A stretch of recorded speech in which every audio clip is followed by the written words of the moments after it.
A lot of people have asked me the past week or so, Ross, you're in AI, what are you doing teaching this deep learning stuff, and what's this deep learning, and I don't understand it, and why are you doing it, what do you need to do it? And the truth is, I am in AI and I am involved deeply in doing AI products, and so that is part of my work.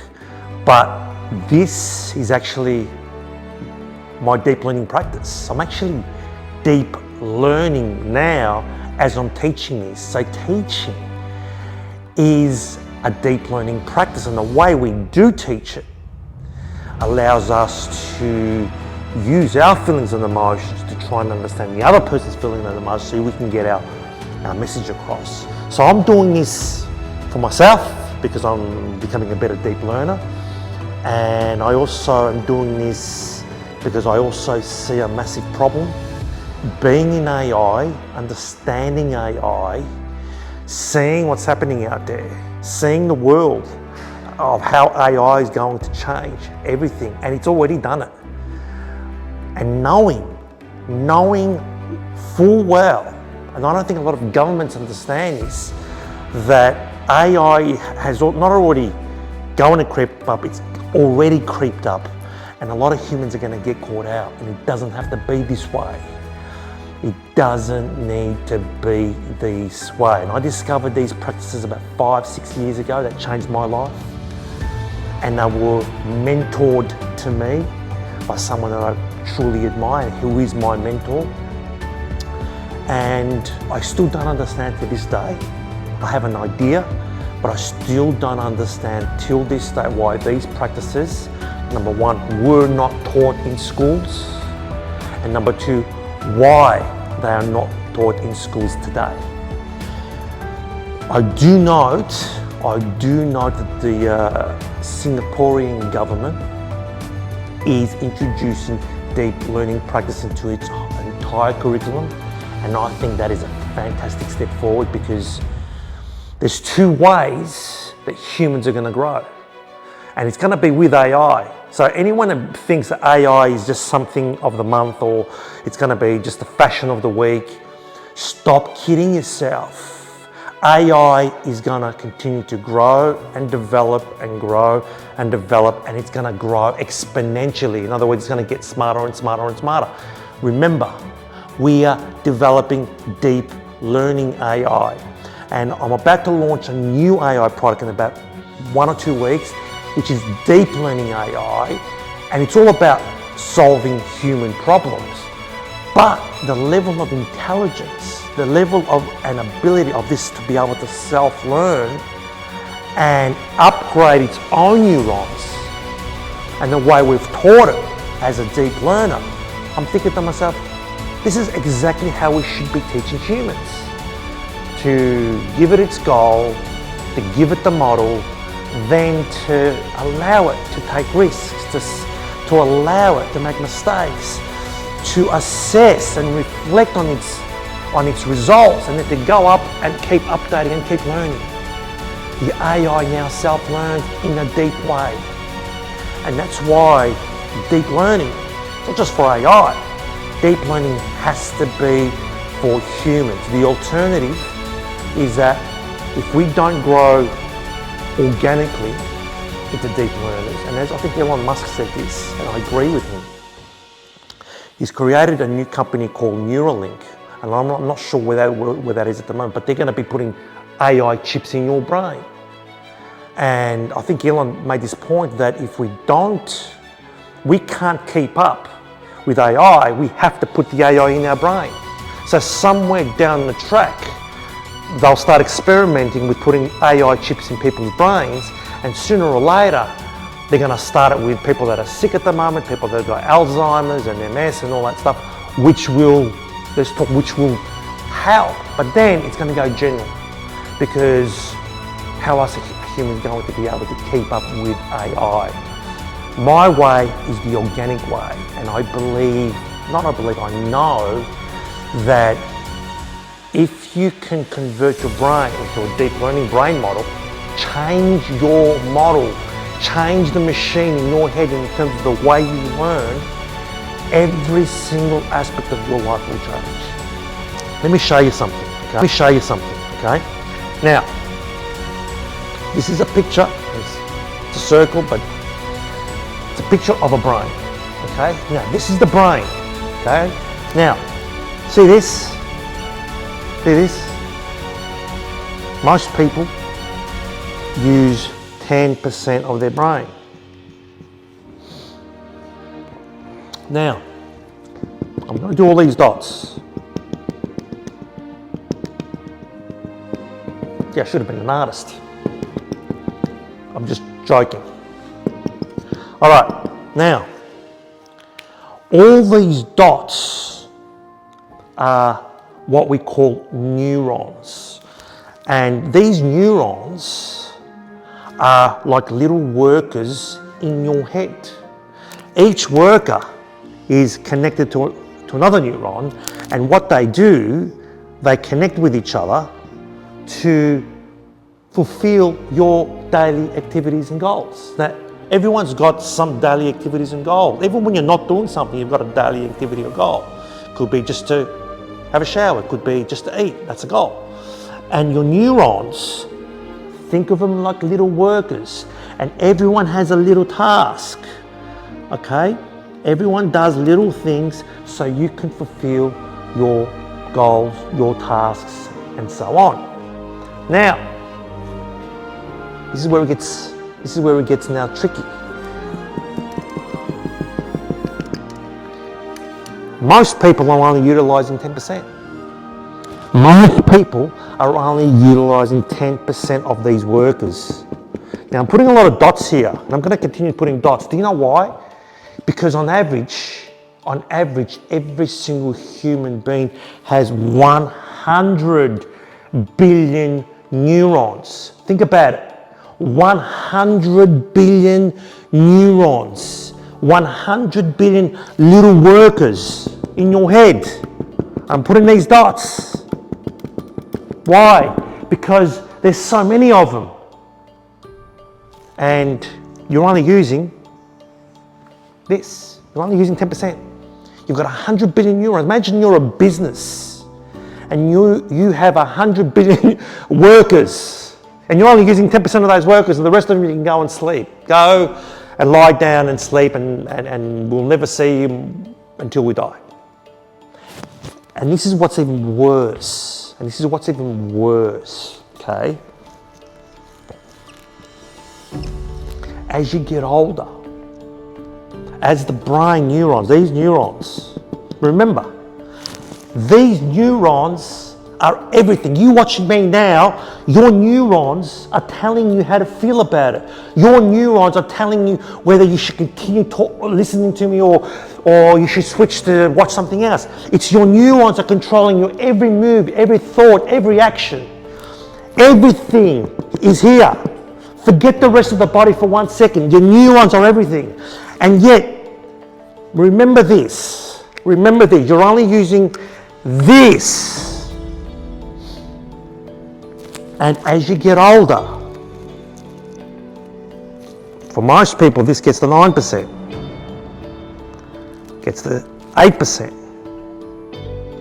gets to 7%. Because as you get older, what happens is most people, they start to become less interested in growing and developing and learning, and those goals become less because they think they're not capable, or they think they've had their go, or they think it's a young man's industry, or etc. So people get old and they lose their inner selves, their inner beauty, their inner excitement, their inner dreams. And what happens is these neurons now, here, guess what happens with these neurons? The 10% neurons, they get bored. They get bored. And as they get bored, what happens? They go to sleep. They want to join this group. So they're joining here. Because these guys are sleeping. These guys are not excited because you know what? You know what these guys have worked out? They've worked out your entire life from now to the day you die. They've worked out not much is going to change. They've worked out your entire routine. They know exactly what you're going to be doing this time next year. If they've worked it out. And they're bored. And they're bored. And as this goes down to 6%, that's right, keeps going down. As this keeps going down, you start dying. And as this keeps going down, guess what goes up? I don't care what anyone says. I think this is an absolute fact. Anxiety goes up. Depression goes up. Alcohol goes up. Anger goes up. Social media goes up. News, yeah, I'm putting news there, goes up. Why? Why I'm putting news there? Because 95 to 97% of all news is negative. It's all negative. And why is that? Because these guys have worked out that your brain can need some excitement, and the cheapest excitement possible is negative. So when we create negativity, when we create drama, what happens is we get angry, we want to do something, we're pissed off, we create anxiety. The news feels that. And it gives your brain a little bit of excitement, but it's just some excitement to give you because it's creating that for you. But this is not good, because this creates more anger, and it creates more alcohol, and it creates more gossip and more anxiety and so on. Now, just think about this for a second. Just think about this for a second. Just think about this for 1 second. Imagine we start exciting these neurons now. Okay? What these neurons need is a goal and a dream that excites you. Because when you were a kid, you had dreams. You had dreams. Somewhere down the track, you had dreams. And somewhere as you get older, someone told you those dreams are not for you, or you're not capable of those dreams, or you're not good enough for those dreams, or worse, there's so many problems to get into those dreams. And your neurons started to believe those things that were said to you. And all of a sudden, what happens? You went into that routine. You went into that surface learning, traditional model routine, which just receives information, reproduces it, and then follows a process for the rest of their life, step-by-step process. That became your brain model, became 95% of people's brain models. And what happened, our brain, these guys here, they didn't need to work. You didn't need them. They weren't excited. These guys then, the 10%, were excited at one stage. They loved what you were doing. They were excited. Yeah, they were excited when you went to school. They were excited when you had your first date. They were excited. But then somewhere down the track, they fell into that trap. They fell into that boredom. And somewhere down the track, they lost excitement. So even the 10% that's controlling your brain, they themselves are bored because they've worked you out. They've worked the entire game. They've worked your entire film. Imagine going to a movie and you know exactly what's going to happen. You know exactly how the ending is going to finish. You know exactly every scene. For me personally, that's a boring movie when I know what's going to happen. That's exactly what your neurons have done. They've predicted your entire life. They know your end game. And so what I'm doing here, and the reason why these deep learning practices work, and the reason why I'm pushing these deep learning practices is this, is one, we need to create excitement We need to bring these guys back. We need to start calling these guys, and don't give me this, I'm too old. We need to start emotionally connecting to them again. We need to get the brain excited. And what deep learning practices do is they create this excitement because they force you to reflect, and sometimes they force you to take actions. And of course we're going to have problems, but then we change our relationship with problems. I think problems are fantastic in our lives because they give us an opportunity to solve it. When you solve a problem towards a goal, you feel great, you're empowered. It adds excitement. And you may not realise it at the time, but you know when you see a goal, you get a little bit of a goal, and then all of a sudden there's all these problems that pop up. And these guys here, these 10% guys that are bored, they're telling you, no, this is not for you. Keep scrolling, keep going on social media. Let's drink tonight. Guys, go and watch some porn. That's what that brain is telling you to do. But guess what's happening? You're going that way. It's a fact. It's a no-brainer. Everyone has genius potential. Everyone has an inner genius. And I'm going to say something now that involves AI. Just because you don't understand AI, just because you're not involved in AI, doesn't mean you can't have a piece of AI. It doesn't mean you don't have ideas that can actually help us create a new AI application.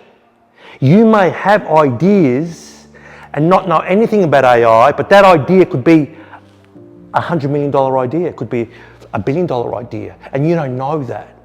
And so, I'm not going to announce this now, but somewhere down the track, and it's coming, we are going to democratize AI. That's right, we are going to democratize AI. We're going to bring people that have ideas, people that have different experiences, people that see something that I don't see because I have different experiences, that could become an AI application that can help other human beings.